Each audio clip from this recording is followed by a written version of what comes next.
উত্তৰ প্ৰদেশৰ প্ৰয়াগৰাজত সংঘটিত হৈছে ভয়ংকৰ পদপিষ্টৰ ঘটনা। মহাকুম্ভস্থলীত সংঘটিত হৈছে এই ভয়ংকৰ পদপিষ্টৰ ঘটনা আৰু ইতিমধ্যে মৃত্যু ঘটিছে 10জনকৈ ভক্তৰ, আহত হৈছে কেইবাগৰাকীও ভক্ত। এই আহতসকলৰ ভিতৰত আছে অধিকাংশ মহিলা আৰু শিশু। তেওঁলোকক উদ্ধাৰ কৰি ইতিমধ্যে স্থানীয় চিকিৎসালয়ত ভৰ্তি কৰোৱা হৈছে। পুৱতি নিশা প্ৰায় 2মান বজাত সংঘটিত হৈছিল এই ভয়ংকৰ ঘটনা।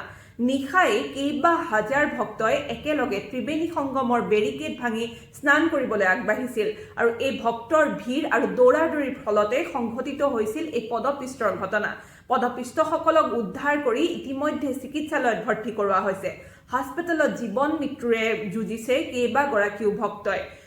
এই সমগ্ৰ ঘটনাত দুখ প্ৰকাশ কৰিছে প্ৰধানমন্ত্ৰী নৰেন্দ্ৰ মোদীয়ে আৰু ঘটনাৰ সবিশেষ জানিবলৈ উত্তৰ প্ৰদেশৰ মুখ্যমন্ত্ৰী যোগী আদিত্যনাথলৈ ফোন কৰিছে প্ৰধানমন্ত্ৰী নৰেন্দ্ৰ মোদীয়ে।